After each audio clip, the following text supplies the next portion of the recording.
নারীদের চাপা থাকে না। ও মা, তুমি তাহলে দেখোনি, তুমি যদি ওই এর দিনে দেখো, দুর্গাপুজোর অষ্টমীর দিনে হাতে ফুলটা নেওয়ার অপেক্ষা, আয়ুর দেহি যশা দেহি ভাগ্যাং ভগবতী দেহি মে পুত্রাং দেহি ধনাং দেহি সর্বান কামাংশ্চ দেহি মে ভগবতী ভয়াচ্ছেদে কাত্তায়নী চ কামদে শঙ্করী কৌশিকিনী নারায়ণী নমস্তুতে প্রচণ্ডে পুত্রদে ধিত্বং সুপ্রীতে সুরনায়িকে কুলো তৎপরে দেবী জয় দেবী নমস্তুতে।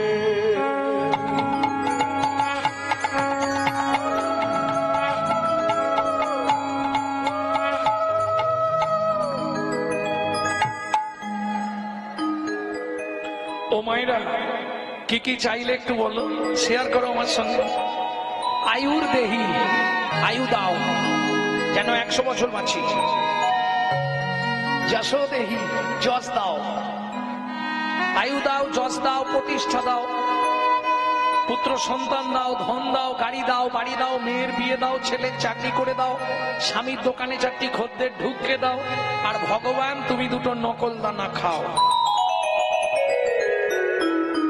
হ্যাঁ, কলির জীবের এরকমই ভালোবাসা, নিজেরা গান্ডে পিন্ডে গিলবে আর ভগবানকে 2টো করে নকল দানা দিবে।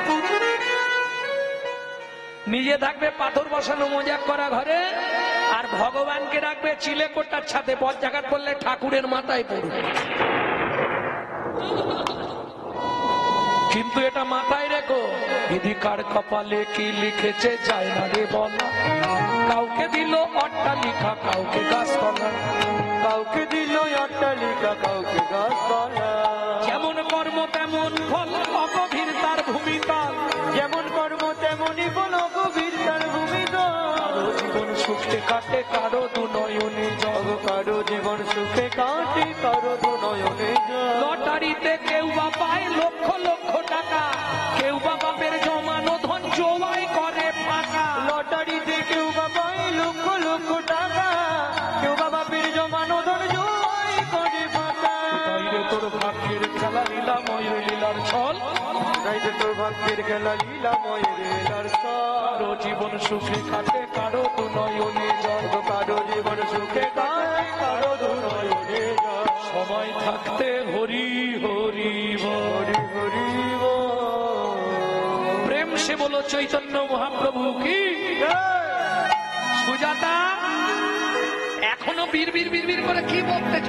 ওটা এখনো তোমার প্রণাম করা হয়নি? স্বামী, ঠাকুরকে বলছিলাম ভগবান 23 বছর বিয়ে হয়েছে, 2 দিন পরে তো আমরা মরে যাব, তোমার এই শিলা মূর্তিতে সেবা পূজা করবে কে? ও তার জন্য ছেলে চাইছিলে? ভগবানকে বললাম যদি একটা ছেলে বলে দাও তাহলে তোমার সেবা পূজাটা চলবে। লজ্জা করে না? তোমাকে একদিন বলেছি ভগবানের কাছে ওই সব চাইতে নেই। তুমি জানো নারী জাতি কোন পাপ করলে জীবনে সন্তানের মা হতে পারে না? স্বামী, তাহলে আমি যে চেয়ে ফেললাম ভুল করেছি? অবশ্যই ভুল করেছ। ইউটিউবে শুনবেন, ছাড়া আছে, নারী জাতি কোন পাপ করলে জীবনে সন্তানের মা হয় না। আমি যে চেয়ে ফেললাম কি হবে? চেয়েছো ভগবান যেটা ভালো বুঝবে কোন। ভগবান ভালো বুঝেও নিল, করেও নিল।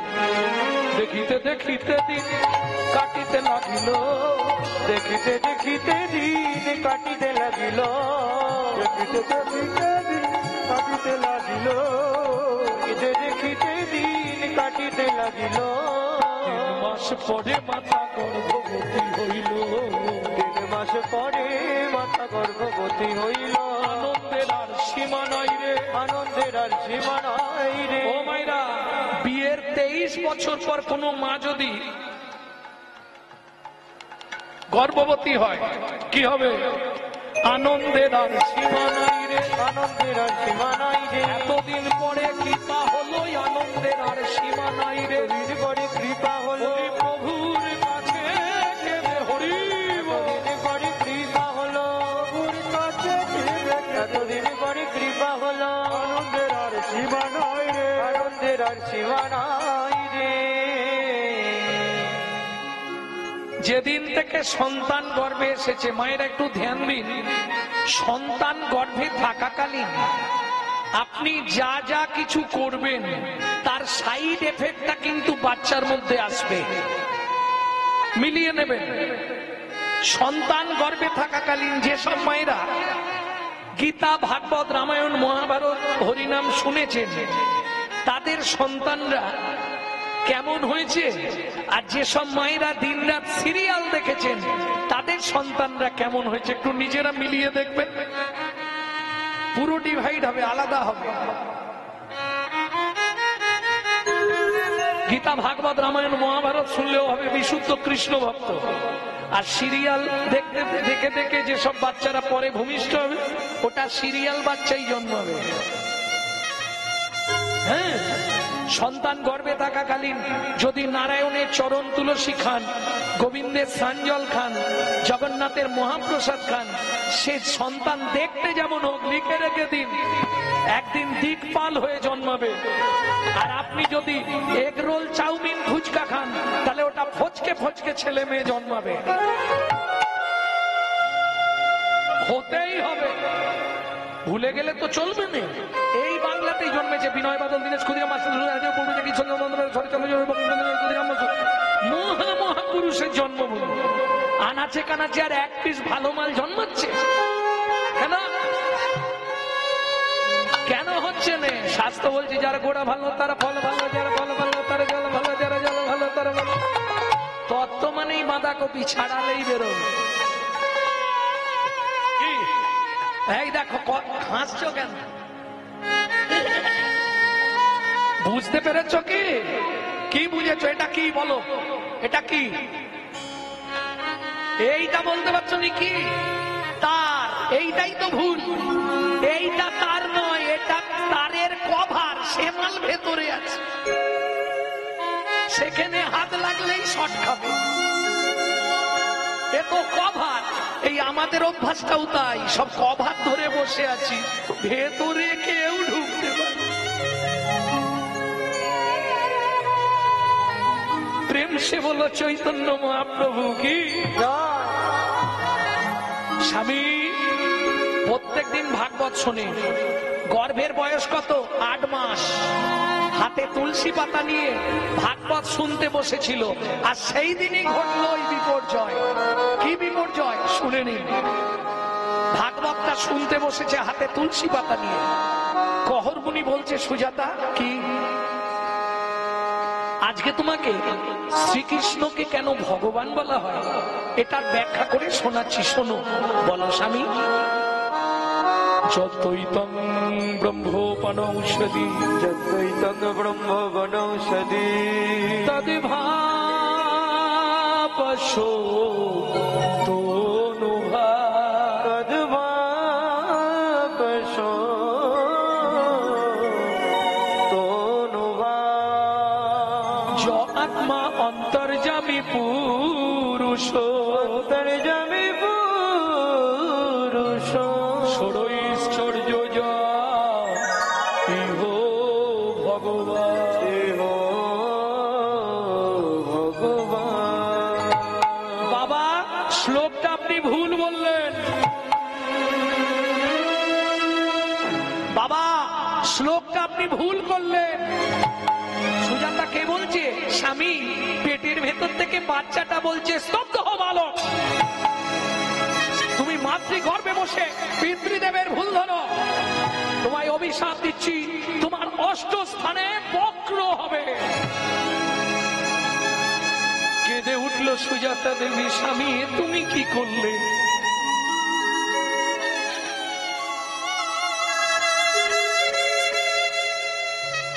এতদিন ধরে ভগবানের চরণে কেঁদে কেঁদে, যদিও ভগবান গাছে একটা ফল দিল, তাও তুমি তাকে অভিশপ্ত করে দিলে স্বামী। এটা তুমি ঠিক করলে না সুজাতা। বাবা মা রেগে গিয়ে অনেক কথা বলে, তাতে কিছু হয় না। বাবা মা রেগে গিয়ে বলে না, তাতে বাচ্চার কি ক্ষতি হয়? হয় না। তুমি চিন্তা করো না, কিচ্ছু হবে না। স্বামী, আমার বড় ভয় হচ্ছে, এত কষ্ট করে ভগবানের কাছে চেয়েছে, যদিও পেলাম। আরে চিন্তা করো না, কিচ্ছু হবে না, আমি তো বলছি। স্বামী, চিন্তা করব না।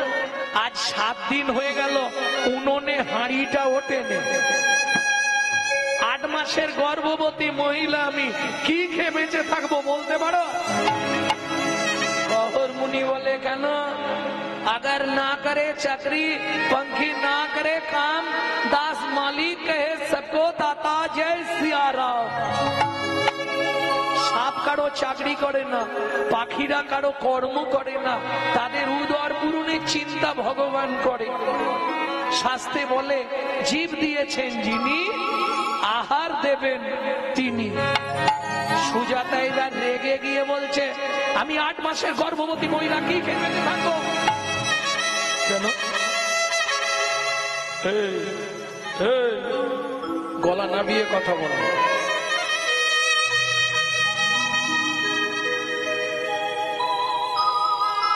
আমার ঘরে কি খাবারের অভাব আছে নাকি? হ্যাঁ, আমার ঘরে কি খাবারের অভাব আছে? কি খাবো? কেন? কলসিতে গঙ্গা জল আছে, উঠোনে তুলসী গাছ আছে, তুলসী পাতা আর গঙ্গার জল র্যাম্পাট খেয়ে যাও।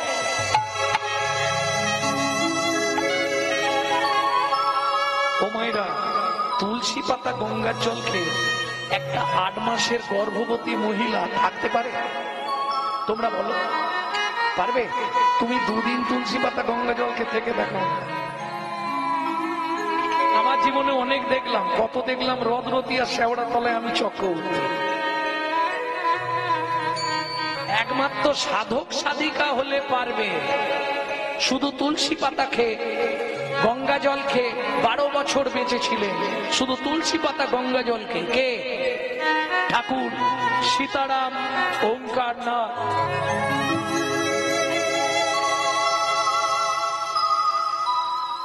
বেশ, তুমি চিন্তা করো না। আগামীকাল সকালবেলা আমি মিথিলায় যাব, জনক রাজার কাছে, সীতার বাবার কাছে। খুব দানি রাজা, গেলে আমাকে কিছু না কিছু দান দেবেই দেবে। পরের দিন সকালবেলা উঠে স্নান করে ওই তুলসীকে জল দিয়ে, ও মায়েরা, স্নান করলেই তুলসীকে জল দিতে হবে। মাথায় রাখবেন, ভিজে কাপড় পরে তুলসীর সামনে যাবেন না। 1, 2, এটা শুনে নিন, কোন সময় 1 হাত দিয়ে তুলসীকে জল দেবেন না, 2 হাত দিয়ে ঘটি ধরবেন না। তাহলে দেবেন কিভাবে? একটা হাতে ঘটি ধরবেন, আর একটা হাত এখানটায় ধরে নেবেন, এখানটা ধরে নেবেন, নিয়ে জলটা দেবেন না। তাও প্রসিদ্ধ নয়। কি করবেন? ভালো করে শুনে নিন। আপনি যে তুলসীকে জল দিচ্ছেন, এর জন্য 4 জন সাক্ষী লাগবে, যারা আপনার মৃত্যুর পর গোলকে সাক্ষী দেবে। একজন হলেন সূর্যদেব, আপনার হয়ে সাক্ষী দেবে। আর 3 জন কে কে? তর্জনী, মধ্যমা, বৃদ্ধা। এই 3 জনকে সাক্ষী দেবে। এই 3 জন সাক্ষী দেবে না, এই 3 জনকে যেখানে কাজ করাবো তারা সাক্ষী দেবে। জল দেবেন বা কোনো শুভ কাজ করবার সময় কোন, দেখুন ঠিক কোন বিপরীতে একটা উঁচু ঢিপি আছে। এই উঁচু ঢিপিটার 3 দিকে দেখে নিন 3টে গর্ত আছে। দেখে নিন, আমি থাকতে থাকতে দেখে নিন। হ্যাঁ, আমি কি বললাম? আমি যা বলি পড়ে বলি, ওই শুনে নয়। 3টে গর্ত আছে। এই 3টে গর্ত 3টে আঙুল দিয়ে হাত দেবেন। যে কোনো শুভ কাজ করবেন, ঠাকুরকে ধূপ দেবেন, ঘটিতে জল দেবেন, এই 3টে গর্ত। এরা 3 জন সাক্ষী দেবে। এরা কারা বলবো, এই তত্ত্বটাই বলবো। এরা কারা? ওপরে যমুনা, নিচে সরস্বতী। ওপরে যমুনা, নিচে সরস্বতী, পাশেতে গঙ্গা হারয়, পাশেতে গঙ্গা বয়। কোন শুভ কাজ করিবার কালে, কোন শুভ কাজ করিবার কালে, দেবেনি সাক্ষী রয়, দেবেনি সাক্ষী রয়। তোমরা 3 জনেতেই সাক্ষী রইলে, 3 জনেতেই সাক্ষী রইলে। ও গঙ্গা যমুনা সরস্বতী 3 জনেতেই সাক্ষী রইলে। গঙ্গা যমুনা সরস্বতী 3 জনেতেই সাক্ষী রইলে। গঙ্গা যমুনা সরস্বতী 3 জনেতেই সাক্ষী রইলে।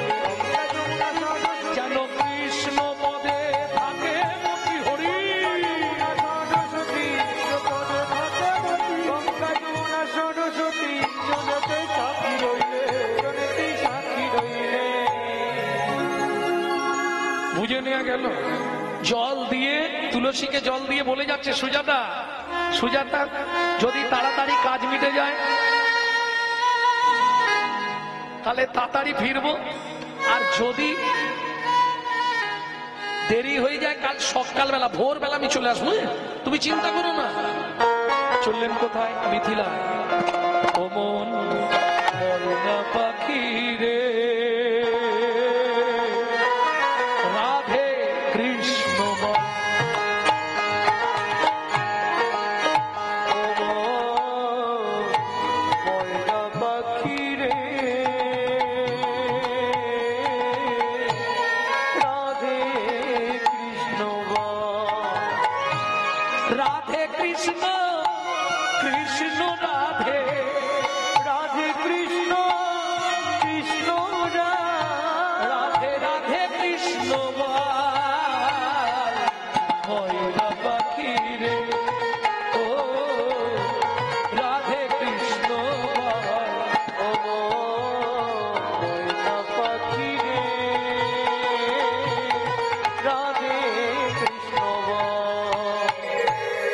ও মায়েরা, এই যে গানটি আপনাদের শোনাচ্ছি, এই গানটি আমার দাদুর দাদুর লেখা, শশীভূষণ চক্রবর্তী। তিনি গাইতেন, কীর্তন গাইতেন। তারপরে গাইতেন দাদুর বাবা মাধব চক্রবর্তী, তারপরে গাইতেন দাদু যতীন্দ্রনাথ চক্রবর্তী, তারপরে গাইতেন বাবা কালীপদ চক্রবর্তী। এখন গাইছি আমি গৌরাঙ্গ সুন্দর চক্রবর্তী। সবাই আশীর্বাদ করুন, আমার পরবর্তী জেনারেশন তৈরি হচ্ছে। আমারই পিছনে আমারই একমাত্র সম্পদ গৌরব কৃষ্ণ চক্রবর্তী। এটাই গৌর হরিব। মধুর বলি মাতিয়ে তুলি প্রাণের ব্যথা হোক না শিথিল মায়ার বাঁধন, হোক না আধার ভোর। মধুর বুলি মাতিয়ে তুলু প্রাণের ব্যথা ওকে না শিথিল মায়ার বাঁধন, ওকে না আধার ভোর। সবে হারায়ে পাই যেন আমি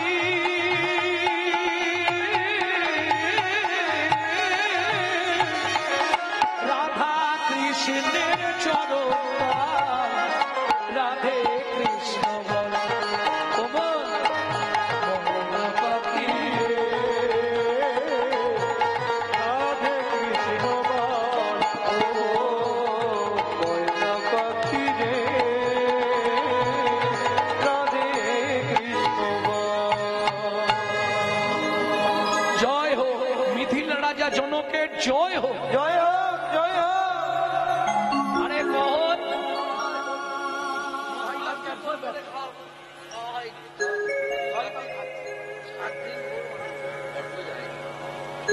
মহারাজ খুব বিপদে পড়েছি। কি বিপদ হয়েছে তোমার? 7 দিন খেতে পাওনি? আচ্ছা আচ্ছা মহারাজ, আমার বউ 8 মাসের গর্ভবতী, সেও খেতে পায়নি মহারাজ। বাড়িতে নুনটা পর্যন্ত নেই। মন্ত্রী এই শোনো কহর, তোমাকে বলতেই ভুলে গেছি, আজ ভালো দিনে এসছো তুমি। আমার রাজ্যে বরুণ দেবের পুত্র বন্দি আসছে ভাগবত তত্ত্ব আলোচনা করতে। এই ভাগবত তত্ত্ব আলোচনায় যে দিবে তাকে 10,000 স্বর্ণ মুদ্রা দেওয়া হবে।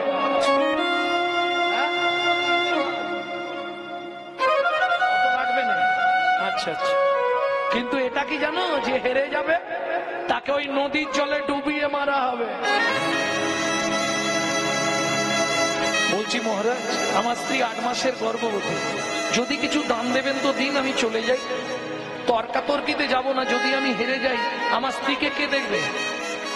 জনক রাজা বলে, কহ ত্রিভুবনে তোমার মতো পণ্ডিত নেই, সদাচারী বৈষ্ণব তুমি, তোমাকে হারাবে এই ক্ষমতা কারো আছে?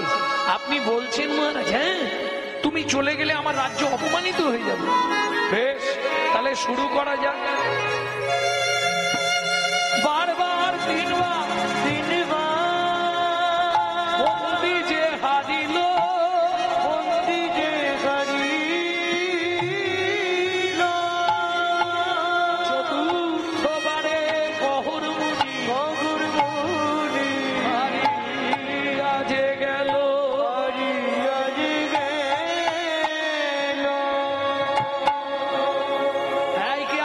একে টানতে টানতে নদীর জলে নিয়ে চল। আমাকে মেরো না, আমাকে মেরো না গো, আমার স্ত্রী 8 মাসের গর্ভবতী, আমাকে মেরো না গো, আমাকে মেরো না গো সুজাতা।